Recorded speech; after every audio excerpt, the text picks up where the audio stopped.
Hello दोस्तों, welcome to Exampur. हम एग्जामपुर कलम से क्रांति। मैं समीर एक बार फिर से आपके अपने परिवार एग्जामपुर में हार्दिक स्वागत करता हूं। वेलकम अगेन दोस्तों। क्लास नंबर 27 है। जैसा कि आप सभी को पता है 26 तक आपकी पीसी के लिए क्लास है, जिसमें हम आपकी सुपर 25 साइंस के एमसीक्यूज कराते हैं, जिसमें आपका सारा कॉम्बिनेशन होता है। सभी क्वेश्चन शानदार आपके होते हैं। ठीक है, कल वाला जो आपका सेक्शन था, कल वाले सेक्शन में हमने आपको 3 होमवर्क क्वेश्चन दिए थे, तो सबसे पहले हम उन्हीं क्वेश्चन को डिस्कस करने वाले हैं और उन क्वेश्चन को आप अच्छी तरीके से कवर करने की कोशिश गई है एकलव्य बैच वाले सेक्शन में। तो आप सभी लोग जाके वहां से अपनी पीडीएफ्स को अपलोड कर लें, है ना, डाउनलोड कर लें मतलब। तो जल्दी से एक बार सभी लोग शेयर कर दीजिए क्लास को, और जितने भी मेरे दोस्त देख रहे हैं क्लास को एक बार लाइक कर लेंगे, और फिर हम आपकी आज की शानदार शुरुआत करते हैं। ठीक है, गुड आफ्टरनून सभी लोगों को, राधे राधे, राम राम, अस्सलाम वालेकुम। जल्दी से स्टार्ट करने वाले हैं। ठीक है, गुड आफ्टरनून।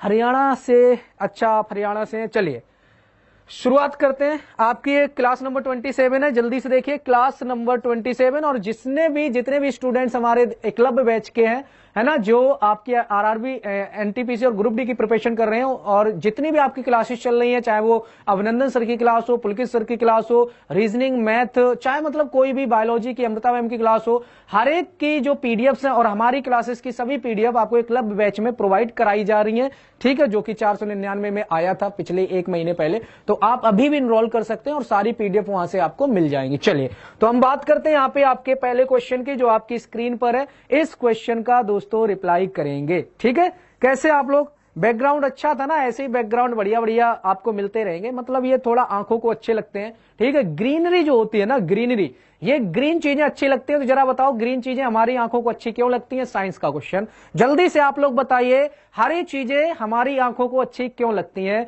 एक बार जल्दी से बताएंगे सभी लोग।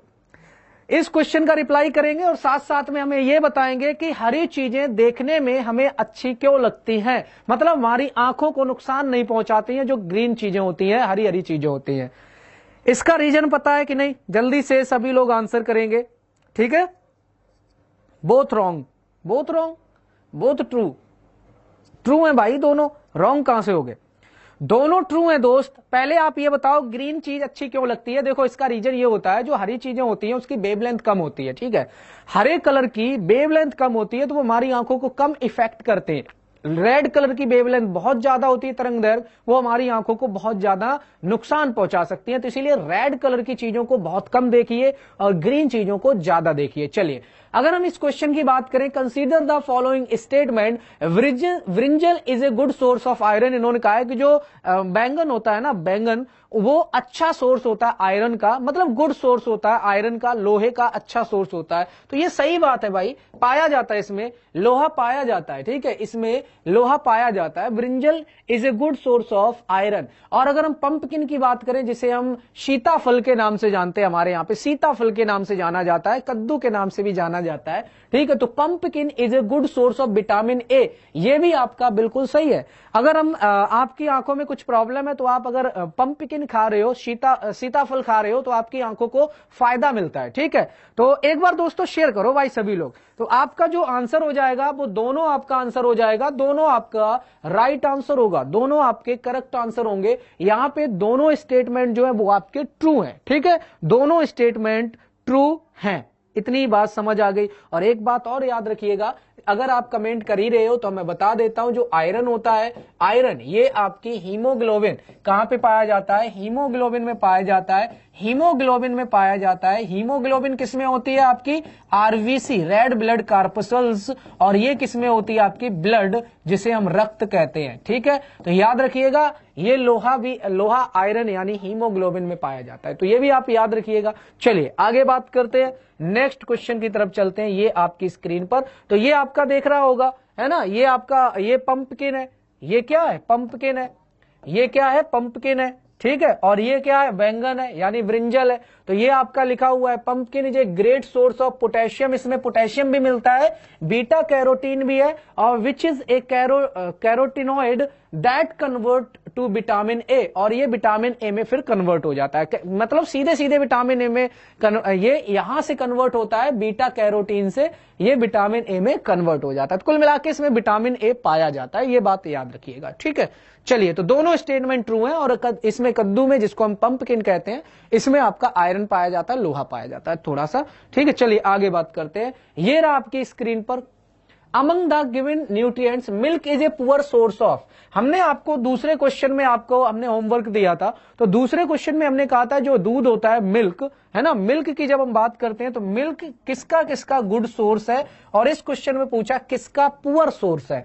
यहां पे पुअर वाला पूछा है, तो आपको राइट आंसर करना है। दूध में सबसे ज्यादा क्या पाया जाता है और दूध में सबसे कम इसमें से क्या पाया जाता है। अगर हम यहाँ पे कैल्शियम की बात करें तो हम सबको पता है दूध में बहुत ज्यादा होता है ना। कैल्शियम की बात करें, कैल्शियम मिनरल जिसका एटॉमिक नंबर 20, ये दूध में पाया जाता है, ये आपका दूध में पाया जाता है। इसीलिए कैल्शियम की कमी अगर हो जाए तो दूध पीजिए खूब सारा, और दूध के पीने से हड्डियां मजबूत होती हैं, क्योंकि कैल्शियम जो हड्डियां होती हैं, बोन्स होती है, वो कैल्शियम और फास्फोरस से मिलकर बनी होती है, ठीक है।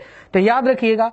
अब अगर हम बात करें प्रोटीन की, तो इसके अंदर प्रोटीन भी पाया जाता है दूध के अंदर भरपूर मात्रा में। इसके अंदर प्रोटीन भी पाया जाता है जो हमारे शरीर के ग्रोथ के लिए इंपॉर्टेंट होता है। जो 13-14 साल के बच्चे होते हैं उनको प्रोटीन की बहुत ज्यादा जरूरत होती है, क्योंकि उस टाइम पर उनकी ग्रोथ होती है शरीर की, है ना।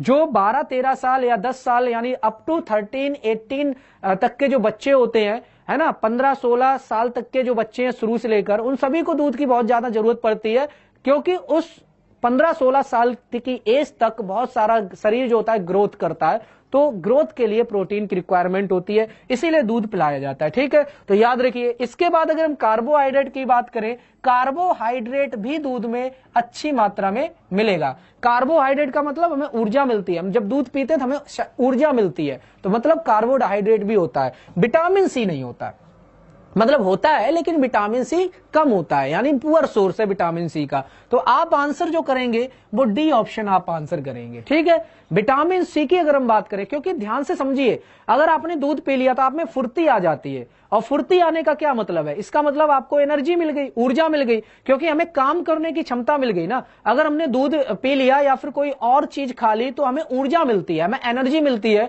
जिसकी वजह से हमारे काम करने की क्षमता बढ़ जाती है, कैपेसिटी बढ़ जाती है काम करने की। तो उसी को तो हम कार्बोहाइड्रेट, हमें कार्बोहाइड्रेट से क्या मिलती है, ऊर्जा मिलती है, ठीक है। तो आपका आंसर जो होगा वो डी ऑप्शन होगा, विटामिन सी पुअर सोर्स है, ठीक है। मतलब विटामिन पुअर सोर्स मिल्क है विटामिन सी का, ठीक है। आगे बात करते हैं, क्वेश्चन नंबर नेक्स्ट की तरफ चलते हैं। ये आपकी स्क्रीन पर है, ये आपका तीसरा होमवर्क क्वेश्चन था। हमने कहा था ये दिल धड़क रहा है, ठीक है, क्यों, क्योंकि ये आपका जब हाई ब्लड प्रेशर हो जाता है, हाई ब्लड प्रेशर के केस में जो प्रेशर होता है ब्लड का वो बहुत ज्यादा नसों में हो जाता है, बहुत तेजी से प्रेशराइज हो जाता है ना, प्रेशर बहुत तेज बढ़ जाता है, तो उस केस में आपको घबराहट होती है, उस केस में आपको बहुत ज्यादा प्रॉब्लम होने लग जाती है ना, घबराहट सबसे ज्यादा होती है। तो जो पर्सन जब इस हाई ब्लड प्रेशर को सफर कर रहा होता है, उस केस में उसे सोडियम से बचना चाहिए। किससे बचना चाहिए, सोडियम से बचना चाहिए। और सोडियम किस में होता है, नमक में होता है, सोडियम क्लोराइड के रूप में होता है कि नहीं होता है। तो इसीलिए हमेशा आपने देखा होगा जिनको बीपी हो जाता है हाई, जिनका बीपी, जिसका मतलब है ब्लड प्रेशर हाई हो जाता है, उसको नमक नहीं दिया जाता है, या नमक बहुत कम दिया जाता है, क्योंकि नमक NaCl होता है, सोडियम क्लोराइड होता है, इसमें क्या होता है, सोडियम होता है। तो इसका मतलब यह है कि सोडियम से बचना चाहिए, सोडियम से बचना चाहिए, यानी सोडियम का कम सेवन करना चाहिए। A person suffering from high blood pressure should avoid food which are rich in. इसका यह मतलब है उच्च रक्तचाप से पीड़ित व्यक्ति को उस खाद्य पदार्थों से बचना चाहिए जिसमें सोडियम की मात्रा ज्यादा हो, या हम इनडायरेक्टली बोले जिसमें नमक की मात्रा ज्यादा हो। तो मतलब नमक से बचना चाहिए कुल मिला के। और जिसको बीपी लो हो जाता है, जिसका बीपी लो हो जाता है, ब्लड प्रेशर कम हो जाता है, उसको थोड़ा सा नमक दिया जाता है, थोड़ा सा नमक उसको खिलाया जाता है, ठीक है। तो ये याद रखिएगा दोनों चीजें। तो आपका आंसर क्या आ जाएगा, सोडियम आपका आंसर आ जाएगा, सोडियम आप आंसर करेंगे, ठीक है। ये बात समझ आई सभी को, हाँ बिल्कुल, हाइपरटेंशन बोलते हैं इसको। शरीफ खान, अभी तक आप PDF ही नहीं आपको मिल पाई, सबको पीडीएफ हमने प्रोवाइड करा दी है, ठीक है। और अच्छा एक चीज बताइए, कल हमसे एक स्टूडेंट ने कमेंट करके मैसेज किया था कि सर आपकी एज के और हम आपसे ज्यादा एज के भी बच्चे पढ़ते हैं, है ना, तो आप थोड़ा सा लैंग्वेज पे ध्यान दिया करो। तो हम ऐसी तो लैंग्वेज बोलते भी नहीं, हम तो बड़े प्रेम से पढ़ाते हैं, है ना। और रही बात, अगर आप हमसे पढ़ रहे हो तो आपसे हम बोलने का थोड़ा सा हक है हमारा, है ना। और हम इतनी ज्यादा वो भी नहीं करते हैं, आपको हम प्रॉपर जो आपके काम की चीजें हैं, हम सिर्फ काम की चीजें बोलते हैं, हमें कहानियां सुनानी नहीं आती हैं, ठीक है ना, हमें शायरी सुनानी आती है। लेकिन हम कभी कभी मोटिवेशनल शायरी अब लाएंगे आगे चल के, ताकि आपको थोड़ा सा मोटिवेट कर सके और कुछ अच्छी शायरी जो आपको थोड़ा एनर्जी प्रदान करे। तो शायरी तो चल जाती है, मोटिवेशनल शायरी चल जाती है ना, या फिर कोई मोटिवेशनल क्विट हो या कोई मोटिवेशनल आपकी वो क्या नाम कहानी हो, है ना।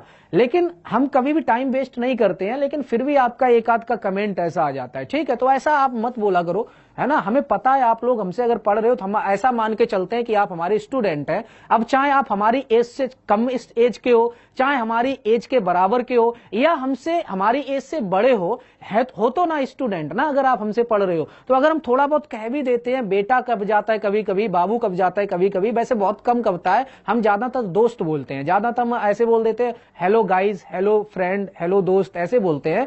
तो आप लोग ये सब माइंड मत किया करो यार, पढ़ाने पे ध्यान दिया करो। जो आपको क्वेश्चन हम करवा रहे हैं, जो एक्सप्लेनेशन करवा रहे हैं, जो क्वेश्चन और थ्योरी करवा रहे हैं, उस पे ध्यान करो। बाकी हमारी वर्डिंग से कोई मतलब ना रखो आप हम, ठीक है। चलिए, तो इस क्वेश्चन का आंसर क्या आ जाएगा, सोडियम आपका राइट आंसर होगा। इस नेक्स्ट क्वेश्चन का आंसर करेंगे, which drug is used as an anti diabetic drug, यानी जिनको डायबिटीज हो जाती है, उस डायबिटीज को रोकथाम के लिए हम कौन सी ड्रग का इस्तेमाल करते हैं। बहुत ही शानदार क्वेश्चन है, और इन चारों जो ऑप्शन, चारों दवाइयां दे रखी हैं, इन चारों दवाइयों को हम एक्सप्लेन करने वाले हैं अच्छे से।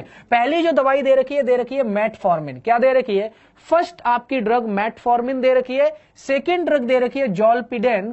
क्या दे रखी है, जोल्पिडेम दे रखी है। तीसरी आपकी मैथाजाइन दे रखी है, प्रोमेथाजाइन दे रखी है। और चौथी आपकी हाइड्रालेजिन दे रखी है, ठीक है। तो ये 4 प्रकार की आपकी ड्रग्स हैं। इन चारों प्रकार की ड्रग का हम यहां पे क्या करने वाले हैं, आपको एक्सप्लेन करने वाले हैं। इन चारों ड्रग का कहां कहां पे इस्तेमाल किया जाता है, कहां कहां पे यूज किया जाता है, तो वो आप देख लेना एक बार, है ना। चलिए, तो सबसे पहले हम यहां पे बात करेंगे, ध्यान से देखिए। अगर हम यहां पे एंटी डायबिटिक ड्रग की बात करें तो एंटी डायबिटिक ड्रग आपकी होती है मेटफॉर्मिन। कौन सी होती है, मेटफॉर्मिन। तो इस क्वेश्चन का आंसर हो जाएगा मेटफॉर्मिन। तो इस क्वेश्चन का आंसर क्या आ जाएगा, मेटफॉर्मिन आपका आंसर हो जाएगा। अब हम इन तीनों की बात कर लेते हैं, जोल्पिडेम की बात कर लेते हैं, प्रोमेथाजाइन की बात कर लेते हैं, और हाइड्रोलाजाइन की बात कर लेते हैं। इन तीनों की हम और बात कर लेते हैं, ठीक है। तो यहां पे देखो हमने एक्सप्लेन कर रखा है आपके लिए बेहतरीन सा, ये देखो इंग्लिश में, हिंदी में मैं बता देता हूं। ये आपका मेटफॉर्मिन है। देखो दवाइयां हमेशा इंग्लिश में लिखी जाती हैं, ठीक है। अब ये मत कहना मेटफॉर्मिन भी हम हिंदी में लिख के दे दें, ठीक है। तो दवाइयों को जरा इंग्लिश में पढ़ा कीजिए। मेटफॉर्मिन की अगर हम बात करें, ये मार्केट में मिलती है इस नाम से, ग्लूकोफेज के नाम से। तो जो आपके हाईलाइट हमने कर रखे हैं, जो आपको वर्ड देखने हैं, जो वर्ड देखने हैं, अगर मेटफॉर्मिन आप मार्केट में लेने जाओगे तो ग्लूकोफेज के नाम से मिलेगी। किसके नाम से मिलेगी, ग्लूकोफेज के नाम से मिलेगी, है ना। और ये आपकी डायबिटीज के ट्रीटमेंट में काम आती है। तो पहली आपकी ये होगी मेटफॉर्मिन, ठीक है। सेकंड जो आपकी ड्रग है वो है जोल्पिडेम। सेकंड ड्रग है जोल्पिडेम, और ये आपको मार्केट में किस नाम से मिलेगी, एम्बियन के नाम से मिलेगी। किस नाम से, एम्बियन के नाम से आपको मार्केट में मिलेगी, मतलब मेडिकल पे मिलेगी, है ना। और इसका इस्तेमाल किया जाता है स्लीपिंग प्रॉब्लम जब होती है आपको, है ना, रातों में नींद नहीं आना, है ना, रात की नींद गायब हो जाना। तो रातों की जब नींदें गायब हो जाती हैं, स्लीपिंग डिसऑर्डर होता है, स्लीपिंग में प्रॉब्लम आती है, तो आपका इस्तेमाल आप कर सकते हो जोल्पिडेम को, जो आपको किस नाम से मिलेगी मार्केट में, एम्बियन के नाम से आपको मिलेगी। इसके बाद में जो तीसरी है वो है प्रोमेथाजाइन। जो प्रोमेथाजाइन है ये आपको, ये एक तरीके की एंटी हिस्टामाइन कहलाती है। ये भी आपसे क्वेश्चन पूछा जाता है, ये एंटी हिस्टामाइन कहलाती है, और ये एलर्जी वगैरह जो हो जाती है ना, एलर्जी में काम आती है। जैसे आप कहीं धूल कंकड़ आपके नाक में जाते हैं, जिसकी वजह से बहुत ज्यादा एलर्जी हो जाती है ना, तो उस एलर्जी के काम आती है आपकी कौन, ये प्रोमेथाजाइन। और लास्ट है आपकी हाइड्रालाजाइन। ये जो आपकी है, ये किस नाम से मिलती है मार्केट में, एप्रिसोलिन के नाम से। एप्रिसोलिन के नाम से मार्केट में मिलती है और इसका इस्तेमाल करते हैं जब हार्ट फेल्योर वगैरह हो जाता है ना, ट्रीटमेंट हाई ब्लड प्रेशर में इसका काम होता है। चलिए इन चारों को नोट कर लीजिए, जल्दी से नोट कर लो या स्क्रीनशॉट ले लो, मैं एक साइड में हो जाता हूं। इंपॉर्टेंट है चारों दवाइयां। अगर आपको नींद नहीं आ रही है तो कौन सी दवा लोगे? ज़ोलपीडेम। अगर आपका हाई ब्लड प्रेशर हो गया है तो कौन सी दवा लेंगे? हाइड्रोलाजाइन।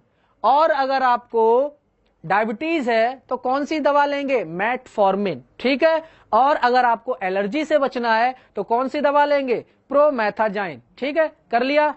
ठीक है, चलिए आगे बात करते हैं, नेक्स्ट क्वेश्चन की तरफ चलते हैं।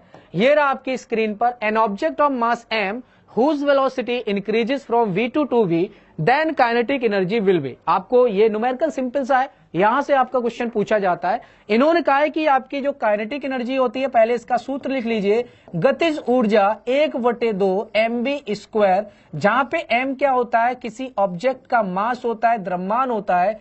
v क्या होता है? उसी ऑब्जेक्ट की वेलोसिटी होती है, यानी वेग होता है ना, वेग होता है। तो अगर कोई ऑब्जेक्ट है ये अगर v वेग से चल रहा है और ये ऑब्जेक्ट m किलोग्राम द्रव्यमान का है, तो इसके पास काइनेटिक एनर्जी होती है, गतिज ऊर्जा होती है। ये बात आपको याद रखनी है। ठीक है, तो अब इन्होंने कहा है, तो यहां पे जरा ध्यान से देखो, काइनेटिक एनर्जी आपकी डायरेक्टली प्रोपोर्शनल है किसके? वेलोसिटी के स्क्वायर के। ये आपको याद रखना है, वेलोसिटी के स्क्वायर के डायरेक्टली प्रोपोर्शनल है। तो यहां पे वेग को v से 2v कर दिया, इसका ये मतलब है डबल कर दिया। वेग को इन्होंने डबल कर दिया, वेलोसिटी को इन्होंने 2 गुना कर दिया, तो इसकी काइनेटिक एनर्जी कितनी हो जाएगी? 4 गुना हो जाएगी, क्योंकि v की जगह आप क्या रख दो? v की जगह आप यहां पे 2v रख दीजिए, तो इसका टोटल का होल स्क्वायर आ जाएगा, हो जाएगा। तो k काइनेटिक एनर्जी हो जाएगी प्रोपोर्शनल 4, 2 का स्क्वायर 4 निकाल दीजिए बाहर, और v², तो ये 4 टाइम्स हो गई। कितने टाइम्स हो जाएगी? 4 टाइम्स हो जाएगी। तो आप राइट आंसर क्या करेंगे? सी ऑप्शन आपका राइट आंसर हो जाएगा। एकदम शानदार सिंपल सा क्वेश्चन है। ठीक है, आंसर क्या आ जाएगा? सी ऑप्शन आपका हो जाएगा, दैट इज 4 टाइम्स आपका राइट आंसर हो जाएगा। क्लियर है ना? तो ये आप याद रखिएगा, 100% लिख लो, लिख के ले लीजिए ग्रुप डी वाले, 100% इस क्वेश्चन को पूछा जाएगा। ठीक है, ये इस न्यूमेरिक इस वाले फॉर्मूले पे 100% क्वेश्चन मिलेगा आपको, तो ध्यान रखिएगा इस बात को। ठीक है, चलिए आगे बात करते हैं, नेक्स्ट क्वेश्चन की तरफ चलते हैं। इस क्वेश्चन का सभी लोग आंसर सही सही बोलेंगे तो हम सबका नाम लेने वाले हैं। ठीक है, जल्दी से, विपिन, तनुजा और शरीफ खान, काफी शरीफ हैं आप। ठीक है, शोभा महतो, ठीक है, और बताइए, भूत का साया, बाला बाला, कौन सा गाना गा रहे हो आपस में? है भूत का साया, ये वो, जेल कहां से आ गई यहाँ पे? 4 टाइम्स। जल्दी से इस क्वेश्चन का आंसर करोगे। बोलोमीटर, बिल्कुल सही बात है, बोलोमीटर आंसर दिया है धर्मेंद्र ने। धर्मेंद्र, बहुत बढ़िया। और बताइए, सागर का भी आंसर सही है, बहुत बढ़िया। चलिए 4 टाइम्स तो हो गया, अब आगे बढ़ो। ठीक है, चलिए अब जरा यहाँ पे पढ़िए ध्यान से। अगर हम यहाँ पे फेदोमीटर की बात करें तो जल्दी से सभी लोग ये बताओ, फेदोमीटर का इस्तेमाल कहां पे करते हैं? गैल्वेनोमीटर का इस्तेमाल कहां पे करते हैं? बोलोमीटर इसी का आंसर हो जाएगा। जो रेडिएशन होता है, इलेक्ट्रोमैग्नेटिक रेडिएशन, तो जो विद्युत चुंबकीय विकिरण होते हैं, इसको बोलोमीटर नामक एक डिवाइस से इसको मेजर किया जाता है, नापा जाता है। ठीक है, तो इस क्वेश्चन का आंसर आपका सी ऑप्शन हो जाएगा, बोलोमीटर। ठीक है, अब जरा इन तीनों के भी बता दो, बैरोमीटर, क्योंकि ये चारों आपके इंपॉर्टेंट है, यहां से क्वेश्चन एक मिलेगा, ध्यान रखना। यानी या तो फेदोमीटर के बारे में पूछ लेंगे, या फिर गैल्वेनोमीटर के बारे में पूछ लेंगे, या बोलोमीटर के बारे में पूछ लेंगे, या फिर बैरोमीटर के बारे में पूछ लेंगे, या फिर एमीटर के बारे में, या फिर वोल्ट मीटर के बारे में। यहां से क्वेश्चन आपको मिलेगा ही मिलेगा। तो जरा आंसर जल्दी से बता दीजिए प्रेम से। तो यहां पे समुद्र की गहराई को मापा जाता है, बिल्कुल सही है, जिसे हम कहते हैं ओशियन की डेप्थ, है ना। ओशियन की डेप्थ की अगर हम बात करें, ओशियन की डेप्थ यानी समुद्र की गहराई, या फिर अगर हम थोड़ा अच्छे से बोले समंदर की गहराई, है ना, समंदर की गहराई को मापा जाता है। तो याद रखिएगा, समुद्र की गहराई, ओशियन की डेप्थ को फेदोमीटर से मेजर करते हैं। गैल्वेनोमीटर से आप विद्युत को मापते हैं, विद्युत को मापते हैं, याद रखिएगा इलेक्ट्रिसिटी को मापते हैं। वोलोमीटर आपका इसी का आंसर हो जाएगा, विद्युत चुंबकीय विकिरण। और बैरोमीटर हो जाएगा एयर प्रेशर। क्या हो जाएगा? एयर प्रेशर हो जाएगा, यानी कि वायु दाब जिसको हम बोलेंगे। क्या बोलेंगे दोस्त? वायु दाब बोलेंगे। ठीक है, चारों को आपको अच्छे से याद रखना है, यहां से आपका क्वेश्चन बनेगा ही बनेगा। ठीक है, गैल्वेनोमीटर आपकी एक ऐसी डिवाइस है जो विद्युत को मापती है, मेजर करती है, यानी इलेक्ट्रिसिटी को मेजर करती है। इसके बाद बैरोमीटर की अगर हम बात करें तो एयर प्रेशर यानी वायु दाब को मेजर करती है। फेदोमीटर आपकी समुद्र की गहराई को मेजर करती है, समंदर की गहराई को। ठीक है, और गैल्वेनोमीटर बता ही दिया हमने। बोलोमीटर आपका चुंबकीय विकिरण जिसको हम क्या कहते हैं? इलेक्ट्रोमैग्नेटिक रेडिएशन कहते हैं। ठीक है, ये बात समझ आई सभी को? Is it helpful for NDA exam? बिल्कुल, एनडीए में आपकी जो केमिस्ट्री है, जो फिजिक्स है, थोड़ी बहुत यहां से आपके इस टाइप के क्वेश्चन तो एनडीए में भी पूछे जा सकते हैं, जो आपके इंस्ट्रूमेंट वाले हैं। चलिए आगे बात करते हैं। नेक्स्ट देखिए, इस क्वेश्चन का रिप्लाई करो। डायनमो की अगर हम बात करें तो डायनमो क्या है? डायनमो कौन सी डिवाइस है और डायनमो किसको किस में कन्वर्ट करती है? जल्दी से सभी लोग रिप्लाई करिए। आर्द्रता क्या होता है? नीति जी पूछ रही है आर्द्रता क्या होता है, तो मैं अभी जस्ट आपको समझा देता हूं। आर्द्रता का मतलब होता है ह्यूमिडिटी, और ह्यूमिडिटी का मतलब होता है एयर में कितने लिक्विड के पार्टिकल मौजूद हैं। जैसे आपने देखा होगा जब शुष्क हवा होती है, यानी जब ड्राई आइस होती है, ड्राई एयर होती है, उस टाइम पर आपको सांस लेने में दिक्कत नहीं होती, आप आराम से सांस लेते हो, तो आप बिंदास रहते हो, है ना। और जब आपका बरसात का टाइम होता है, बरसात के टाइम पे क्या होता है कि हवा में कुछ वाटर के मॉलिक्यूल्स या वाटर के पानी के छोटे छोटे कण मौजूद होते हैं, और जब आप सांस लेते हो तो साथ साथ में हवा के साथ साथ में आपके नाक में क्या जाएगा? वाटर के मॉलिक्यूल जाएंगे, पानी भी जाएगा, जिसकी वजह से सांस लेने में दिक्कत आती है और आप कहते हो दम घुट रहा है ना। तो उसी दम घुटने को, यानी कि जो आपके वाटर के मॉलिक्यूल यानी लिक्विड के पार्टिकल जो हवा में मौजूद होते हैं, उसी को आर्द्रता यानी ह्यूमिडिटी के नाम से जानते हैं। ठीक है, तो ज्यादा ह्यूमिड का मतलब ज्यादा पानी के कण हवा में मौजूद है, कम ह्यूमिडिटी का मतलब कम वाटर के मॉलिक्यूल हवा में मौजूद हैं। बात समझ आ गई? आई होप समझ आ गई होगी आपको। चलिए, डायनमो की बात करें तो ये एक प्रकार का जनरेटर होता है। डायनमो एक प्रकार का विद्युत जनरेटर होता है। ये क्या होता है? इलेक्ट्रिक जनरेटर इसको बोलते हैं। ये आपका एक प्रकार का इलेक्ट्रिक जनरेटर यानी विद्युत जनरेटर होता है। याद रखिएगा, इलेक्ट्रिक जनरेटर होता है। अब जनरेटर अगर आ गया तो इसका मतलब ये इलेक्ट्रिसिटी को ये किसमें, मैकेनिकल एनर्जी को किसमें कन्वर्ट करेगा? इलेक्ट्रिसिटी में कन्वर्ट करेगा। तो वैसे तो आंसर आ जाएगा A option, it converts electrical energy into mechanical energy. उल्टा हो गया ये, मैकेनिकल एनर्जी टू कहां गया? Mechanical energy to electrical energy, C option. It converts mechanical energy to electrical energy, और वो इलेक्ट्रिकल एनर्जी होती है डीसी वाली। यानी जो डायनमो है, देखो छोटा सा अंतर है। डायनमो की जब हम बात करते हैं तो ये एक ऐसी डिवाइस है जो डीसी में कन्वर्ट कर देती है मैकेनिकल एनर्जी को डायरेक्ट करंट में। और जो जनरेटर है, जनरेटर का भी सेम काम है, मैकेनिकल एनर्जी को विद्युत धारा में कन्वर्ट करती है, लेकिन किसमें? एसी में कन्वर्ट करती है, अल्टरनेटिंग करंट में, है ना। इलेक्ट्रिसिटी दो प्रकार की होती है, इलेक्ट्रिक करंट, एक डीसी होती है डायरेक्ट करंट जिसको हम दिष्ट धारा कहते हैं, और एक होती है एसी जिसको हम अल्टरनेटिंग करंट कहते हैं, एसी कहते हैं, है ना। तो जो जनरेटर है वो मैकेनिकल एनर्जी को यानी यांत्रिक ऊर्जा को इलेक्ट्रिकल एनर्जी में कन्वर्ट करती है। लेकिन इलेक्ट्रिकल एनर्जी भी दो टाइप की है, एक एसी और एक डीसी। तो जो डायनमो है वो मैकेनिकल एनर्जी को डीसी वाली इलेक्ट्रिकल एनर्जी में कन्वर्ट करता है, और जो जनरेटर है वो आपकी मैकेनिकल एनर्जी को एसी वाली इलेक्ट्रिकल एनर्जी में कन्वर्ट करता है। तो ये दोनों थोड़े से अंतर होते हैं, काम दोनों का लगभग सेम है। ठीक है, तो डायनमो का आंसर क्या आ जाएगा आपका? सी ऑप्शन आप राइट आंसर करेंगे। बताइए, सही है ना? सभी को समझ आया? अब हम जरा यहां पे दिखा देते हैं इस क्वेश्चन का रिप्लाई।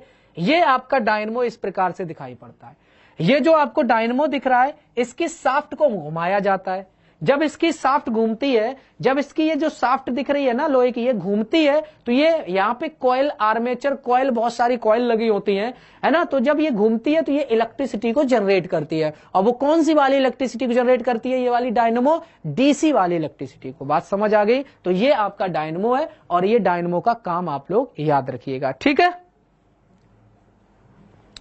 दोस्तों, क्लास को जल्दी से सभी लोग शेयर कर देंगे एक बार, जितने भी आपके जानने वाले ग्रुप्स हैं, अगर आप फेसबुक पे देख रहे हो तो जितने भी पढ़ाई लिखाई वाले ग्रुप्स हैं हर जगह शेयर कर दो। और देखो कहीं ऐसी जगह शेयर मत कर देना जहां पे आपको वो मन मन में गालियां दे। मतलब मैं बता दे रहा हूं कहां पे शेयर नहीं करना है। जैसे आपके व्हाट्सएप पे वो लोग जुड़े हो, जैसे घर वाले लोग जुड़े हो, आपके खेलने कूदने वाले दोस्त जुड़े हो, और वो दोस्त का पढ़ाई लिखाई से दूर दूर तक लेना देना नहीं है, और उनको अगर आपने ये वाली शेयर करी वीडियोस तो वो उन्हें अच्छा नहीं लगेगा। ठीक है, आप उनको शेयर करिए, हमेशा उनको शेयर किया कीजिए जिनको लगे कि हाँ वो पढ़ने वाला या फिर उसका फायदा होगा। ठीक है, तो उस ग्रुप में शेयर कर दिया करो इस चीज को। चलिए, तो इस क्वेश्चन का रिप्लाई करो। मैच लिस्ट 1 लिस्ट 2, बहुत ही शानदार क्वेश्चन है। आपको इस क्वेश्चन का जल्दी से रिप्लाई करना है। लिस्ट 1 को लिस्ट 2 से मैच करवाना है। वाट की अगर हम बात करें तो इसको किससे मैच कराएंगे, नॉट का क्या मतलब है, नॉटिकल माइल का क्या मतलब है, और कैलोरी का क्या मतलब है। जल्दी से मैच करके बताइए, इस क्वेश्चन का रिप्लाई करेंगे।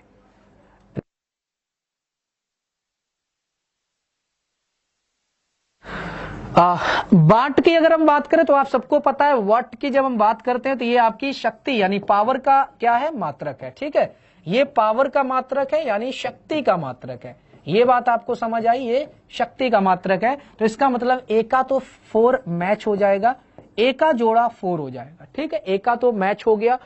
नॉट की अगर हम बात करते हैं तो नॉट क्या है मेरे दोस्त, नॉट की बात करते हैं, ये स्पीड होती है। ये क्या होती है, स्पीड होती है। और इस स्पीड की अगर हम बात करें तो ये आपकी एक नॉट बराबर होती है, देखना ध्यान से, एक नॉट बराबर होती है 1.852 किलोमीटर पर आवर। इसको नोट कर लीजिए, ये एक स्पीड का मात्रक है, एक स्पीड है। ये स्पीड यानी जिसको हम चाल कहते हैं, क्या कहते हैं, चाल।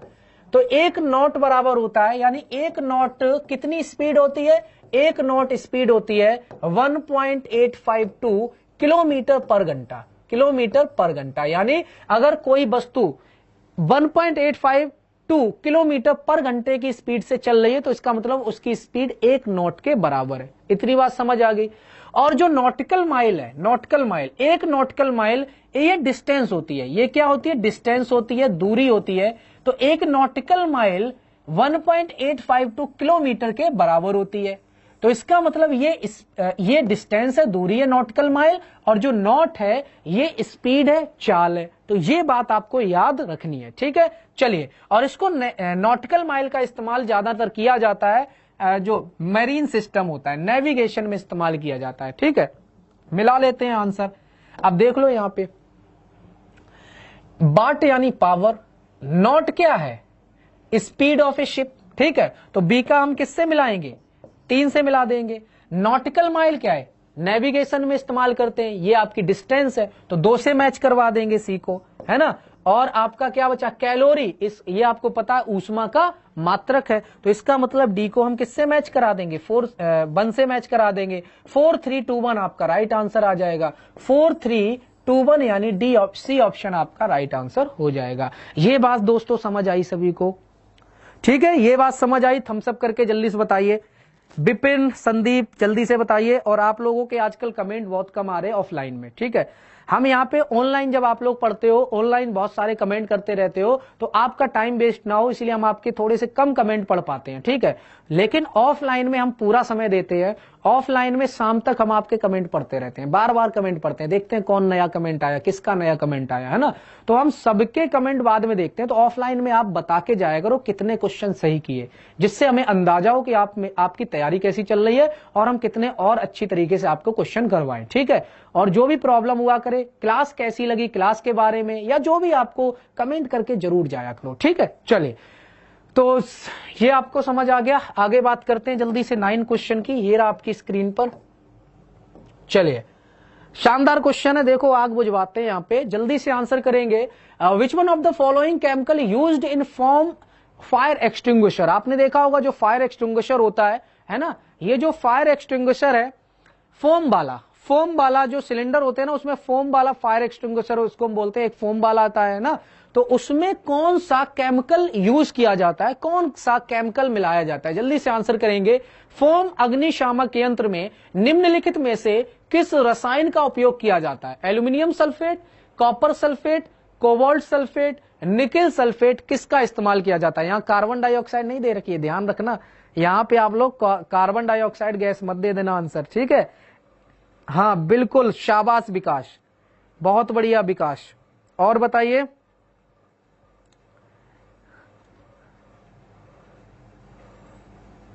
डॉली पांडे धक्का मुक्की कर रही हैं। अरे भाई जितेंद्र, पढ़ाई पे ध्यान दे लो, ठीक है। जो कमेंट जैसे जिनको करने उनको करने दिया करो, ठीक है। आप लोग पता नहीं कमेंट पे ही क्यों हिल जाते हो, कमेंट पे हिल जाते हो, है ना। चलिए इसका आंसर करो जल्दी से।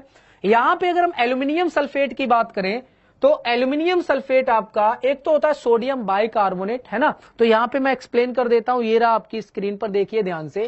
केमिकल फोम एक्सटिंग्विशर के अंदर केमिकल यूज होते हैं कौन कौन से? एक आपका होता है सोडियम बाइकार्बोनेट।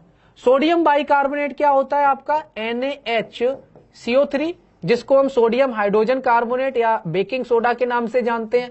और aluminium sulphate and aluminium sulphate. Aluminium sulphate की बात करें तो Al2SO4 का होल थ्राइस, ये इसका फॉर्मूला होगा। Al2SO4 का होल थ्राइस इसका क्या होगा? फॉर्मूला होगा। तो जरा ध्यान से देखिए, Al2SO4 का होल थ्राइस यानी एल्यूमिनियम सल्फेट और आपका NaHCO3 सोडियम बाइकार्बोनेट, इनका इस्तेमाल किया जाता है जो फोम वाले अग्निशामक यंत्र होते हैं, आग बुझाने वाले यंत्र होते हैं, ठीक है। तो जो मेन कंटेनर होता है उसमें भरा होता है सोडियम बाइकार्बोनेट, यानी दो कंटेनर होते हैं। एक होता है जो आपको सिलेंडर दिखाई पड़ता है ना, उसके अंदर भी छोटा सा एक सिलेंडर होता है, दो कंटेनर होते हैं उसमें। तो जो मेन कंटेनर है उसमें तो ये भरा होता है सोडियम बाइकार्बोनेट, और उसके अंदर जो कंटेनर है उसमें भरा होता है एल्यूमिनियम सल्फेट, इनर वाले कंटेनर में, ठीक है। ये फोम उत्पन्न करते हैं, फोम बना देते हैं, फोम, जिससे आग बुझाने में काम आता है, ठीक है। तो याद रखिएगा, जैसे कि ये देखो आपके सिलेंडर में, है ना, अगर आप यहाँ पे सिलेंडर की बात करें, देखो अब इसने फोम बन गया, ये बहुत सारा आग बुझाने में काम आ रही है, ठीक है। तो इसके अंदर क्या पाई जाती है? Aluminium sulphate. आंसर क्या करोगे आप? ए ऑप्शन आप आंसर करोगे, ठीक है। इतनी बात समझ आ गई सभी को? ठीक, आगे चलते हैं। आगे देखिए, an alpha particle consist of which of the following. Alpha particle में क्या क्या पाया जाता है? अल्फा पार्टिकल में अगर हमने कल परसों एक क्वेश्चन करवाया था, तो अल्फा कण जो होता है आपका, अल्फा कण यानी अल्फा पार्टिकल, इसमें क्या पाया जाता है? जल्दी से सभी लोग रिप्लाई करेंगे, अल्फा पार्टिकल में क्या पाया जाता है, ठीक है। पाउडर, हाँ बिल्कुल। नीरज कमेंट क्यों नहीं करोगे भाई? ठीक है, हम तो करवाएंगे कमेंट, कमेंट जरूर करिए, ठीक है। कमेंट नहीं करोगे तो आप पता कैसे चलेगा कि आप पढ़ रहे हो कि नहीं पढ़ रहे हो? 2 मिनट देर हो गई गुरुजी, हमें कहां से देर हो गई? अरे यार हम तो पूरी कोशिश करके, भाई मैं 5 मिनट पहले ही स्टूडियो में खड़ा हो जाता हूं, पता है, 5 मिनट पहले स्टूडियो में आ जाता हूं। और जब 1-2 मिनट लेट हो जाते हैं तो वो नेट की वजह से होते हैं, मतलब सेट करने में हो जाते हैं। एकदम से आपको लगता होगा कि सर जी तो ऐसे ही पढ़ा रहे हैं ना, आपको उसमें पिक्चर से चलती हुई दिखाई पड़ती है, लेकिन ये नहीं पता कि पीछे कितना सेटअप लगाना पड़ता है आपको ये पिक्चर दिखाने के लिए, ठीक है। जो टीम वर्क पीछे का है ना, ये बहुत ज्यादा होता है। चलिए इस क्वेश्चन का रिप्लाई करो। अल्फा कण की अगर हम बात करते हैं तो अल्फा कण किसको बोलते हैं? हीलियम के नाभिक को बोलते हैं। अल्फा कण हीलियम के नाभिक को बोला जाता है, और हीलियम के नाभिक में 2 प्रोटॉन और 2 न्यूट्रॉन होते हैं, ठीक है। यानी हीलियम की अगर हम बात करें तो पहले हम हीलियम की बात कर लेते हैं। हीलियम में 2 प्रोटॉन होते हैं, 2 इलेक्ट्रॉन होते हैं और 2 न्यूट्रॉन होते हैं, ठीक है। लेकिन हम नाभिक की बात करें, हीलियम का ये नाभिक है, इसके अंदर 2 प्रोटॉन है और 2 न्यूट्रॉन है, और जो इलेक्ट्रॉन है वो इसके चारों ओर चक्कर लगाते हैं इस प्रकार से के शेल में। तो जो आपका नाभिक है ना, ये नाभिक, तो हीलियम के नाभिक अगर हम बात करें, इसका मतलब ये 2 इलेक्ट्रॉन डोनेट कर देगा, डोनेट करने के बाद बचेगा He2+, तो He2+ को ही हम अल्फा कण कहते हैं, और He2+ में 2 प्रोटॉन और 2 न्यूट्रॉन होते हैं। तो इसका मतलब आपका आंसर क्या आ जाएगा? आंसर आ जाएगा ए ऑप्शन। आंसर क्या आएगा? ए ऑप्शन आपका राइट आंसर हो जाएगा। मतलब हीलियम नाभिक में 2 प्रोटॉन 2 न्यूट्रॉन होते हैं, यानी अल्फा कण उसी को कहते हैं। जब 2 इलेक्ट्रॉन डोनेट हो जाएंगे तो हीलियम He2+ बन जाएगा, इसी को हम क्या कहेंगे? ठीक है, समझ आया सभी को? चलिए आगे बात करते, जल्दी से इस क्वेश्चन का रिप्लाई करेंगे। Which one of the following substance is made from natural raw material, इनमें से वो कौन सा पदार्थ है जो प्राकृतिक रॉ मटेरियल से मिलकर बना होता है। जल्दी से सभी लोग आंसर करेंगे। उमेश कुमार बहुत ज्यादा हंस रहे हैं, और डॉली पांडे आप क्या कह रही हैं? सगुन मैम बढ़िया पढ़ाती हैं, हाँ बिल्कुल, है ना। सगुन जी कहाँ है? आ जाएंगी, कुछ काम पड़ जाता है, ठीक है। और बताइए, ठीक है, और बताइए। बिल्कुल रेयन आपका राइट आंसर हो जाए। अरे यार यहाँ पे हमने हिंट दे दी तो आपने आंसर तुक्का लगा दिया है। Rayon was the first man made fibre. तो यहाँ पे एक बात समझिए ध्यान से, रेयन की जब हम बात करते हैं, रेयन की, हाँ एक ध्यान से समझिए, रेयन की जब हम बात करते हैं तो ये आपका सेलुलोज से मिलकर बनता है। किससे? सेलुलोज। और सेलुलोज किस में मिलेगा? आपको प्लांट में मिलेगा। सेलुलोज किस में मिलेगा? प्लांट में मिलेगा, पेड़ पौधों में मिलेगा। तो जो पेड़ पौधे होते हैं, है ना, पेड़ पौधे, उनमें सेलुलोज होता है, उसी का यूज करके रेयन बनाया जाता है और रेयन के कपड़े बनते हैं, ठीक है। तो आपका राइट आंसर जो होगा वो ये हो जाएगा। और रेयन की जब हम बात करते हैं, पूरी तरीके से प्राकृतिक नहीं होता है ना, पूरी तरीके से प्राकृतिक नहीं होता है। हम इसको मैन मेड भी कहते हैं, और मतलब ये दोनों की कैटेगरी में आता है, ये बात आप याद रखना। तो आपका निम्नलिखित में से कौन सा पदार्थ प्राकृतिक कच्चे माल से बना है? इसका ये मतलब है प्राकृतिक कच्चे माल से जो बनता है वो आपका रेयन होता है, ठीक है। रेयन को ही तैयार किया जाता है कच्चे माल से, यानी सेलुलोज से तैयार किया जाता है। और नायलॉन आप जानते ही हो, नायलॉन, पॉलिस्टर, पॉलिस्ट्रीन, ठीक है, ये सब हम आपको पॉलीमर वाली, अब आप लोग कहोगे 3 बजे जो आपकी केमिस्ट्री क्लास चल रही है ना एनडीए में 3 बजे केमिस्ट्री क्लास चल रही है, उसमें हम ये सब पॉलीमर, बहुलक सब कराने वाले हैं, सब वहां पे होंगे, ठीक है, डिटेल में। चलिए नेक्स्ट क्वेश्चन का आंसर करेंगे। तो इस क्वेश्चन का आंसर रेयन हो जाएगा। चलिए, which one of the following is used in the on the side of match box. जो मैच बॉक्स होती है ना, ये माचिस दिख रही होगी, माचिस के साइड में जो रगड़ने वाली सरफेस होती है, रब करने वाली सरफेस होती है, जहां पे तीली को रगड़कर जलाते हैं, तो वो वाली सरफेस में कौन सा केमिकल लगा होता है? ये वाली कौन से केमिकल का इस्तेमाल किया जाता है? जल्दी से बताइए, कौन से केमिकल का इस्तेमाल करते हैं?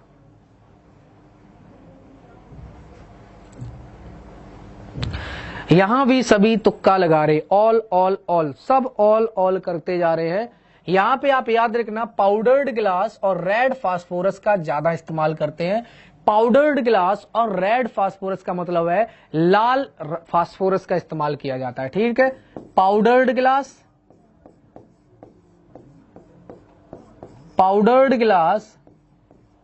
और पाउडर्ड ग्लास क्यों? ताकि फ्रिक्शन इंक्रीज हो जाए, यानी कांच को पीस दिया जाता है और उसको भी चिपका दिया जाता है, जिससे फ्रिक्शन ज्यादा हो जाए, घर्षण ज्यादा हो जाए, जिससे मैच को जब तीली को जब रगड़े तो जल्दी से वो क्या पकड़ ले? आग पकड़ ले, ठीक है। तो फ्रिक्शन बढ़ाने के लिए पाउडर्ड ग्लास, और केमिकल कौन सा होता है? रेड फास्फोरस यानी लाल फास्फोरस का यूज करते हैं, ठीक है। तो आपका राइट आंसर क्या आ जाएगा? सी ऑप्शन आपका राइट आंसर हो जाएगा। भाई सभी पीडीएफ आपकी अपलोडेड है दोस्त, सारी पीडीएफ अपलोडेड है। इतना बड़ा इल्जाम लगा देते हो कि सर डेली पीडीएफ अपलोड नहीं करवाते हो, आपकी पूरी कल तक की सारी पीडीएफ अपलोडेड है, एक बार देखो जाके और वहां से आप डाउनलोड कर लो, ठीक है, सभी अपलोडेड है। चलिए इस क्वेश्चन का रिप्लाई करेंगे, नेक्स्ट क्वेश्चन की तरफ चलते हैं। तुक्का लगाना छोड़ दो, वक्त से पहले सुधर जाओ, ठीक है। तुक्का लगाना आप सभी लोग छोड़ दीजिए, तुक्का का जमाना चला गया है अब। चलिए इसका आंसर करो जल्दी से। लोलक की कालावधि किस पर डिपेंड करती है? Time period of pendulum is depend on, है ना। सबसे पहले लोलक होता क्या है? जल्दी से बताइए। सर मैं बहुत पीछे से दौड़ता हुआ आया लेकिन आप आगे निकल गए। आपको अपनी स्पीड बढ़ानी पड़ेगी दोस्त, ठीक है। मेरा कमेंट आपको दिखता है सर, प्लीज बता दो। देववत कुमार भाई दिख रहा है, सबका कमेंट दिखता है, देखता मैं सबका हूं, ठीक है, लेकिन सबके रिप्लाई इसलिए नहीं देता हूं, फिर टाइम वेस्ट हो जाता है आपका। चलिए लोलक की जब हम बात करते हैं तो लोलक कुछ इस प्रकार से होता है। ये आपने देखा होगा, ऐसे मान लो ये एक कब्जा टाइप का है, यहां पे हमने ऐसे एक रस्सी टांग दी और यहां पे हमने एक बॉल टांग दी, तो ये बन गया लोलक। अब ये क्या होगा? यहां पे ये फिक्स्ड है, यहां फ्री है, तो इसको आप ऐसे ले जाके इधर से और इधर छोड़ दीजिए, तो ये इधर जाएगा, यहाँ पे ये 0 पोजीशन पे है, तो इसका हम ऐसे बनाएंगे, यहाँ पे ये 0 पोजीशन पे है इस तरीके से। ये इस साइड में गया मैक्सिमम पोजीशन, तो ये इस साइड में यहां तक गया मैक्सिमम पोजीशन, तो ये वापस आएगा, वापस आया ये 0 पे। फिर ये दूसरी साइड में गया मैक्सिमम पोजीशन, तो मतलब दूसरी के साइड में गया मैक्सिमम यहां तक, फिर ये वापस आ जाएगा अपनी जगह पे, तो एक साइकिल कंप्लीट हो जाएगी। एक साइकिल ये क्या हो गई, कंप्लीट हो गई। आई बात समझ। यहां पे गया मैक्सिमम, तो यहां पे हमने वेव ऐसे दिखा दी, मैक्सिमम गया 0 पे आया, 0 पे आ गया। फिर दूसरी दिशा में गया मैक्सिमम, तो हमने दूसरी दिशा में इधर मैक्सिमम दिखाएंगे, फिर अपनी जगह पे आ गया 0 अपनी जगह। इसी चीज को कहते हैं एक साइकिल। और एक साइकिल को पूरा करने में जो समय लगता है उसको टाइम पीरियड, आवर्तकाल कहते हैं, जिसे कैपिटल T से दिखाते हैं। और इसकी लोलक की जो लंबाई इसको L से दिखाते हैं। तो जो टाइम पीरियड का सूत्र होता है T बराबर 2 pi under root L upon G होता है। क्या होता है, 2 pi under root L upon G। ये आपको बताना था। अब देख लीजिए कि टाइम पीरियड किस पे डिपेंड कर रहा है, लोलक की लंबाई पे डिपेंड करता है। किस पे डिपेंड करता है, डिपेंड्स ऑन द लेंथ। किस पे डिपेंड करता है, लंबाई के ऊपर निर्भर करता है। लोलक की जो कालावधि है, लोलक का जो टाइम पीरियड है, यानी पेंडुलम का time period depends on its length, उसकी लंबाई पे डिपेंड करता है कितना लंबा है। ठीक है, तो अगर वो लंबाई ज्यादा है तो मतलब उसका टाइम पीरियड ज्यादा है, स्लो होगा वो। अगर लंबाई छोटी है तो टाइम पीरियड कम होगा, इसका मतलब फास्ट होगा, वो जल्दी जल्दी क्या करेगा, मूव करेगा, साइकिल कंप्लीट करेगा। ये बात समझ आई सभी को। चले आगे बात करें, नेक्स्ट क्वेश्चन देखिए। Which among the following is an endothermic reaction. Endothermic reaction इनमें से कौन सी है, जल्दी से बताइए। एंडोथर्मिक इनमें से रिएक्शन कौन सी है, वो ऊष्मा शोषी अभिक्रिया कौन सी है, वो अभिक्रिया जो ऊष्मा को एब्जॉर्ब करती है, वो रासायनिक अभिक्रिया जो ऊष्मा को एब्जॉर्ब करे, जिसको ऊष्मा की जरूरत पड़े।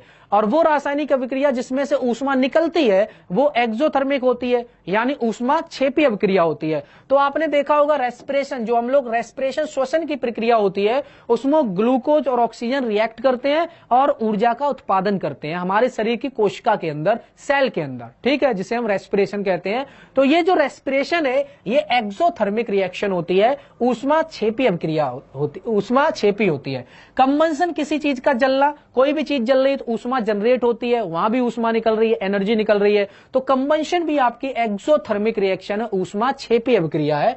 और कोई भी नेचुरल गैस जल रही है, प्राकृतिक गैस का जलना भी ऊष्मा क्षेपी अभिक्रिया है। तो बचा कौन, पसीना निकलना। आपको पसीना क्यों निकलेगा, क्योंकि आप ऊर्जा एब्जॉर्ब कर रहे हो। जब आपको गर्मी लगती है तो आप एनर्जी को आपके अंदर आ रही होती है। जब हमें गर्मी लगती है ना तो हमारे शरीर के अंदर एनर्जी आ रही होती है, ऊष्मा आ रही होती है, जिसकी वजह से पसीना क्या करता है, निकलता है, ताकि हमारे शरीर के टेम्परेचर को क्या करे, मेंटेन करे। हमारे शरीर का सामान्य टेम्परेचर 37 डिग्री सेल्सियस होता है, उसको वो मेंटेन रख सके, इसलिए पसीना निकलता है। बात समझ आई। जब ऊष्मा बाहर से आपके शरीर के अंदर आती है तो इसका मतलब आपने ऊष्मा को एब्जॉर्ब किया और उसकी वजह से पसीना निकला। इसी को क्या कहते हैं, एंडोथर्मिक रिएक्शन। तो ये आपकी ऊष्मा एब्जॉर्ब कर रही है, एंडोथर्मिक रिएक्शन हो गई है। ठीक है, ये बात आपको समझ आ गई। तो पसीना आप निकलना ये एंडोथर्मिक रिएक्शन है। आगे बात करते हैं, जल्दी से आंसर बताइए।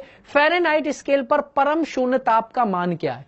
The value of absolute zero on Fahrenheit scale. Absolute zero temperature किसे बोलते हैं आपको बताना है। Absolute zero temperature, absolute zero temperature किसको कहा जाता है। तो एब्सोल्यूट जीरो टेम्परेचर की जब हम बात करते हैं तो ये होता है माइनस का 273.15 डिग्री सेल्सियस, ये वाला। ठीक है, केल्विन में होगा, ये किस में होगा, केल्विन। बताइए इसका जल्दी से।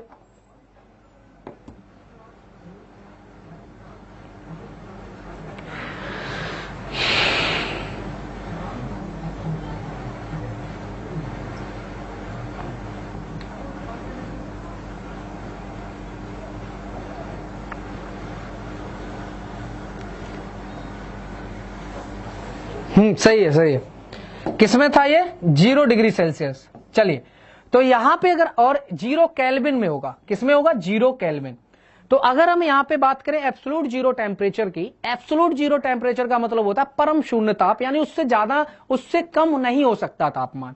यानी जो ये सबसे कम टेम्परेचर है, सबसे कम तापमान है, तो ये केल्विन में तो 0 होता है, 0 केल्विन, और यही वैल्यू डिग्री सेल्सियस में -273.15 डिग्री सेल्सियस होती है। और इसी वैल्यू को जब आप फ़ारेनहाइट में निकालोगे तो माइनस का 460 समथिंग आएगा, माइनस का 460 समथिंग आएगा। -30 कुछ भी तुक्का लगाते हो यार, -30 नहीं होगा। 0 केल्विन को आप इसमें फ़ारेनहाइट में कन्वर्ट करो, या फिर आप 273.15 को आप फ़ारेनहाइट में कन्वर्ट करिए, आपका इसके आसपास आएगा, इसके, है ना। सी ऑप्शन आपका राइट आंसर होगा, सी ऑप्शन के आसपास आएगा। 458 पॉइंट समथिंग आता है, 458 पॉइंट समथिंग आएगा सॉल्व करने के बाद, 458 पॉइंट समथिंग। तो आप यही आंसर करेंगे, सी ऑप्शन। मैं फिर से बता दे रहा हूं, एब्सोल्यूट जीरो टेम्परेचर का मतलब है, परम शून्य ताप का मतलब है 0 केल्विन, और 0 केल्विन को फ़ारेनहाइट में -273.15 डिग्री सेल्सियस लिखते हैं, मतलब इससे कम टेम्परेचर नहीं होता है, ठीक है। फ़ारेनहाइट में ये वैल्यू होती है। जल्दी से आंसर करेंगे नेक्स्ट क्वेश्चन का। हीरे का अपवर्तनांक 2 है, हीरे में प्रकाश की गति सेंटीमीटर पर सेकेंड में क्या होगी? तो हम सबको पता है, अगर हम बात करें हीरे में अपवर्तनांक का फॉर्मूला क्या होता है, प्रकाश की चाल बटे माध्यम की चाल, है ना। तो हीरे में प्रकाश की चाल दे रखी है, हीरे का अपवर्तनांक दे रखा है, हीरे का अपवर्तनांक, हीरे में प्रकाश की गति पूछी है ना, हीरे में प्रकाश की गति। तो जल्दी से आंसर बताइए, बी की वैल्यू पूछी है, v बराबर हो जाएगा c/n। c कितना होता है, 3 × 10⁸ मीटर पर सेकेंड, 8 मीटर पर सेकेंड, है ना। मीटर पर सेकेंड है तो इसको यहीं पे सेंटीमीटर पर सेकेंड में बदल लो, तो और 10⁻² का मल्टीप्लाई कर दो, तो ये आ जाएगा सेंटीमीटर पर सेकेंड, और डिवाइड कर दीजिए कितने का, 2 का, अपवर्तनांक का, निकाल लो क्या आंसर आ जाएगा, 1.5 × 10⁻10 सेंटीमीटर पर सेकेंड, क्या आ जाएगा। तो इसमें कोई आंसर नहीं दे रखा है,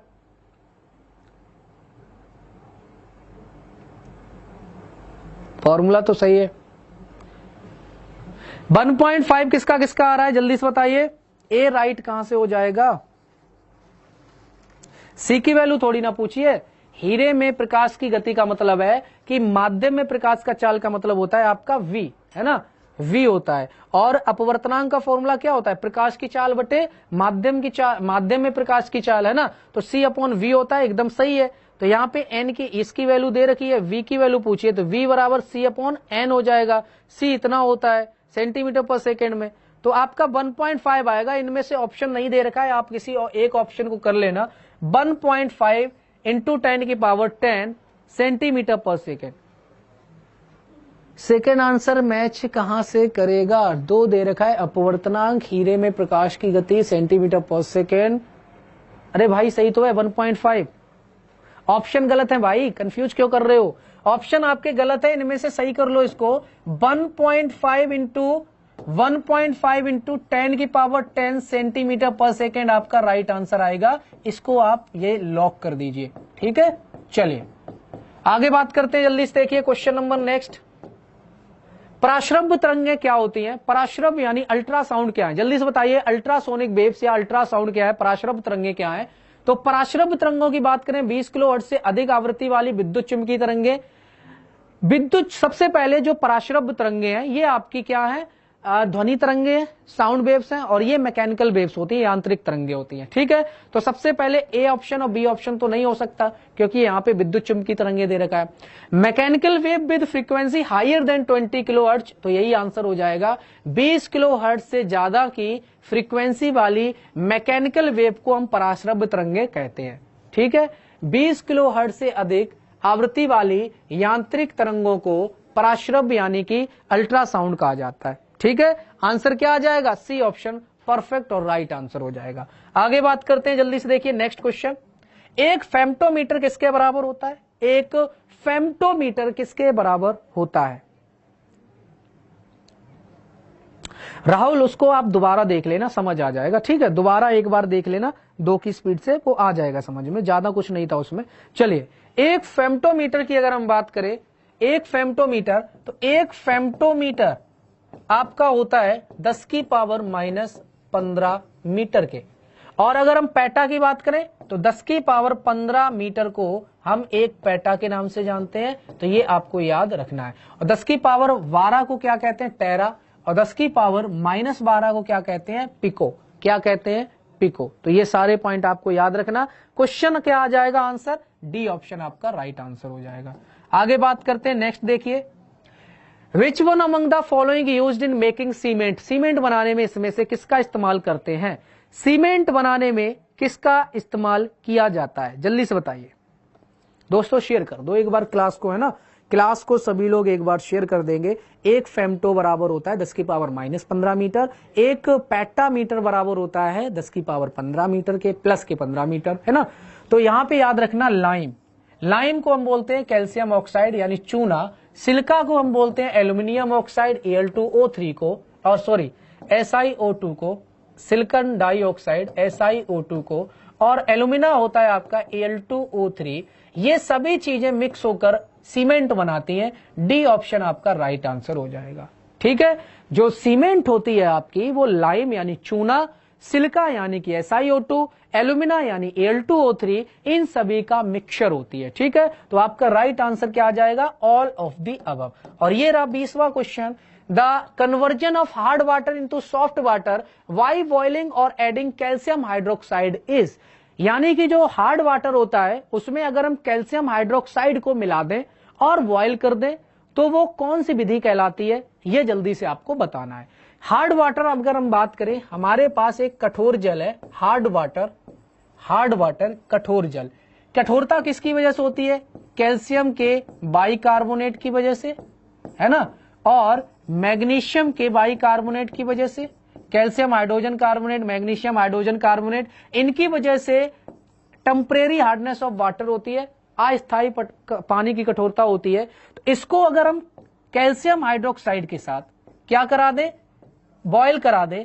कैल्शियम हाइड्रोक्साइड जिसे हम चूना पानी या बुझा हुआ चूना या स्लेक्ड लाइम कहते हैं, इसके साथ इसको गर्म कर दो तो इस विधि को क्लार्क विधि कहा जाता है। और इस विधि के द्वारा जो हार्ड वाटर है ये सॉफ्ट वाटर में कन्वर्ट हो जाता है, मृदु जल में कन्वर्ट हो जाता है। तो यही प्रोसेस आपका क्या कहलाता है? क्लार्क प्रोसेस कहलाता है। ये बात समझ आ गई सभी को? क्लार्क प्रोसेस आपको समझ आ गया। आगे जल्दी से बात कर लेते हैं। 21, what is the magnification produce by the plane mirror. जो प्लेन मिरर होता है, समतल दर्पण, उसके द्वारा आवर्धन कितना प्रेजेंट होता है? जल्दी से बताइए।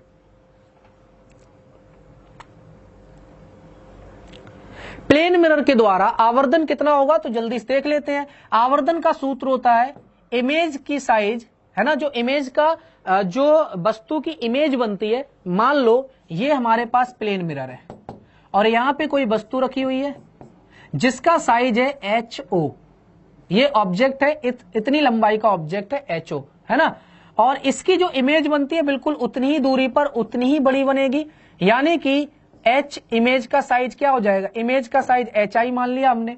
तो समतल दर्पण द्वारा बराबर साइज की इमेज बनती है, तो मतलब HO HI के बराबर हो जाएगा कि नहीं? तो इसका मतलब, और आवर्धन का सूत्र क्या होता है? इमेज की ऑब्जेक्ट, इमेज का जो साइज है, उस इमेज का जो साइज है यानी HI डिवाइडेड बाई HO। अब ये आपस में बराबर कैंसिल हो जाएंगे तो आवर्धन क्या आ जाएगा? +1 आ जाएगा। इसका मतलब जो समतल दर्पण होता है, जो प्लेन मिरर होता है, उसकी इमेज जो बनती है किसी भी वस्तु की उसी साइज की बनती है जिस साइज की ऑब्जेक्ट होती है। भाई आपने देखा होगा, आप सीधे सुबह सुबह मांग काटते हो अपने, है ना, बालों, अपना चेहरा देखते हो सामने दर्पण के, तो आपका जितना बड़ा चेहरा है उतना ही बड़ा दिखाई पड़ेगा, जितनी बड़ी नाक है उतनी बड़ी नाक दिखाई पड़ेगी, जितने बड़े कान है उतने ही बड़े कान दिखाई पड़ेंगे। मतलब जो ऑब्जेक्ट है समतल दर्पण के सामने बिल्कुल उतना ही बड़ा साइज का ऑब्जेक्ट दिखाई पड़ेगा। ठीक है, ये बात याद रखना। तो उस केस में मैग्निफिकेशन +1 आता है। क्या आता है? +1, यानी बी ऑप्शन आपका राइट आंसर। ठीक है, चलिए 22 जल्दी से देख लीजिए, 3 होमवर्क दे देंगे आपको। Rainbow is an example of which phenomena. अगर हम यहाँ पे रेनबो की बात करते, इंद्रधनुष की बात करते, तो इंद्रधनुष किसकी वजह से बनता है? कौन कौन सी फिनोमिना से बनता है? जल्दी से आंसर करेंगे। इंद्रधनुष किस किस फिनोमिना से बनता है? तो हम बता देते हैं। सबसे पहले अगर हम बात करें डिस्पर्जन और पूर्ण आंतरिक परावर्तन, डिस्पर्जन और पूर्ण आंतरिक परावर्तन, टोटल इंटरनल रिफ्लेक्शन।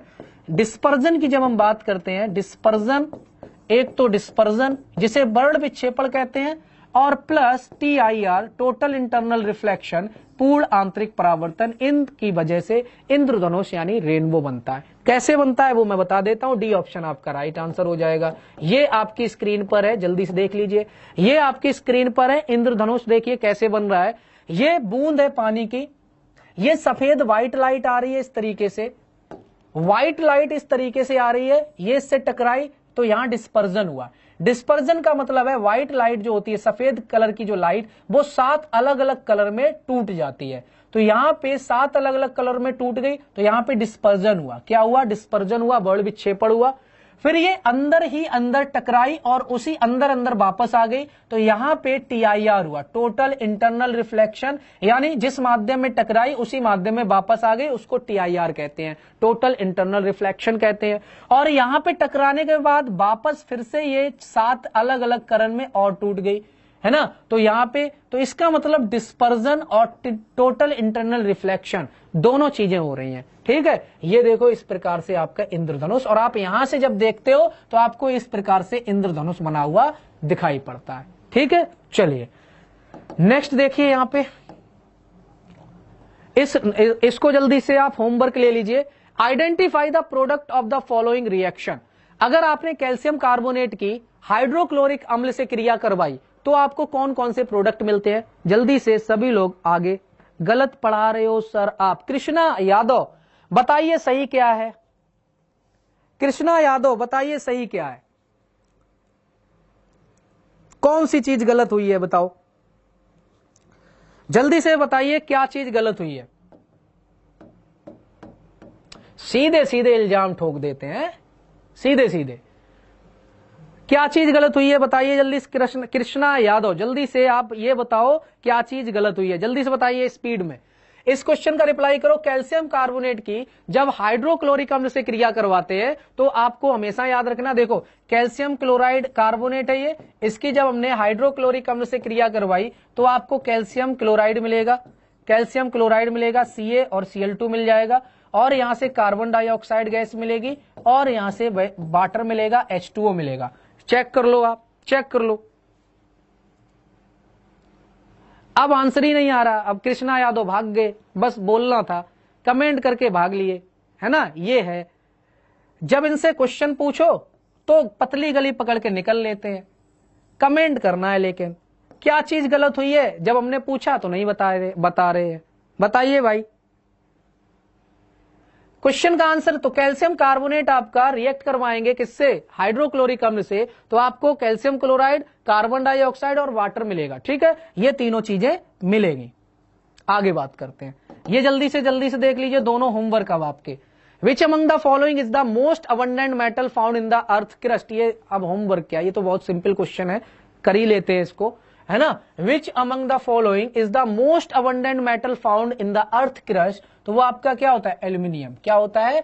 एल्यूमिनियम सबसे ज्यादा मेटल पाया जाता है, ठीक है। मेटल पूछा, याद रखना क्या पूछा यहाँ पे? मोस्ट अबंडेंट मेटल, यहां पे धातु पूछी है। क्या पूछी है? धातु। तो सबसे ज्यादा जो धातु पाई जाती है पृथ्वी की क्रस्ट पर, अर्थ की क्रस्ट पर, वो आपकी एल्यूमिनियम होती है, जिसका एटॉमिक नंबर 13 होता है, और ये करीब 8% पाई जाती है पृथ्वी की क्रस्ट पर, ठीक है।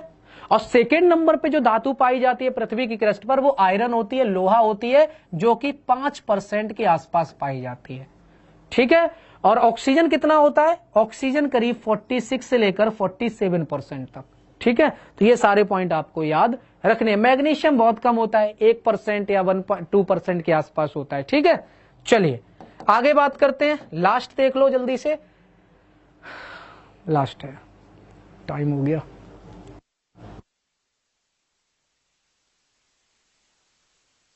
दूनाई से है, लेकिन आप कैसे जानते हो मैं? चलिए लास्ट क्वेश्चन है ये, जल्दी से कर लेते हैं। या फिर होमवर्क है ये वाला question. When A current capital I flows through a resistance capital R for time small t the electrical energy spent is given by, यानी ये जूल हीटिंग इफेक्ट दे रखा है। इस क्वेश्चन का आप लोग कमेंट बॉक्स में रिप्लाई करेंगे, जिसको हम कल करने वाले हैं। और ये एक 24, अच्छा ये 25वां ही क्वेश्चन था, ठीक है।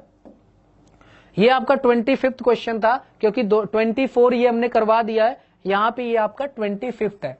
तो 25th आप होमवर्क लिख लो, बस यहीं तक क्लास रखते हैं। और 3 बजे वाली क्लास में आपकी केमिस्ट्री के कॉन्सेप्ट करवा रहे हैं, वहां पे आप केमिस्ट्री कॉन्सेप्ट कर सकते हैं। और अगर कोई भी चीज गलत हो जाती है हमसे, बाई चांस अगर हमसे कोई भी चीज गलत हो जाती है जल्दी से एक्सप्लेन करने के चक्कर में, क्योंकि हमें आपके 25 टोटल क्वेश्चन करवाने होते हैं, क्योंकि इस बैच का नाम है सुपर 25, तो 25 क्वेश्चन करवाना थोड़ा सही रहता है और हम आपको पूरा कोशिश करते हैं सारे क्वेश्चन हो जाएं और फुल एक्सप्लेनेशन के साथ, आपका लॉस भी ना हो। तो हो सकता है एक आध चीज दिमाग से निकल जाती हो, कुछ गलत बोल दिया हो या फिर कुछ मिस्टेक हो जाती है, तो वो हम अगले दिन जरूर सही करते हैं। आपको पता है जितने हमारे 1-1.5 साल से बच्चे पढ़ रहे हैं, बराबर जो पढ़ते आ रहे हैं, जो बराबर प्रैक्टिस करते आ रहे हैं, उन सभी को पता है कि हम उसको जरूर सही करवाते हैं अगले दिन, क्योंकि हम अपनी क्लास को दोबारा देखते हैं। खुद की क्लास को भी मैं दोबारा देखता हूं कि कहीं हमने बेहतरीन एक्सप्लेन किया कि नहीं किया, या फिर इसमें हम और क्या इंप्रूव करें। ठीक है, याद रखना। ठीक है, क्योंकि टीचर जो होता है ना, टीचर वही होता है जो हर दिन सीखे। तो मैं हर दिन सीखता हूं, हर दिन अपनी चीजों को अपडेट करने की कोशिश करता हूं, याद रखिएगा। ठीक है, तो आप जो भी प्रॉब्लम होती है हमें ऑफलाइन कमेंट करके बता दिया करो, ऑफलाइन कमेंट करके बता दिया करो, है ना। नीचा दिखाने की कोशिश मत किया करो, क्योंकि हम आपसे बहुत ज्यादा ऊपर हैं, ऐसे ही नहीं पढ़ा रहे। ठीक है, तो याद रखिएगा, नीचा किसी को दिखाने की कोशिश ना किया करो। अगर कोई मिस्टेक होती है तो वो सही जरूर होती है, और मिस्टेक सबसे होती है। ऐसा कोई परफेक्ट बंदा नहीं है जिससे मिस्टेक ना हो, चाहे वो कोई भी हो। ठीक है, चलिए मिलते हैं फिर कल सेम टाइमिंग पे। थैंक यू, शुक्रिया, खुश रहिए, बिंदास रहिए, ऐसे ही पढ़ते रहिए, मौज मस्ती में पढ़ते रहिए। Thank you, all the best.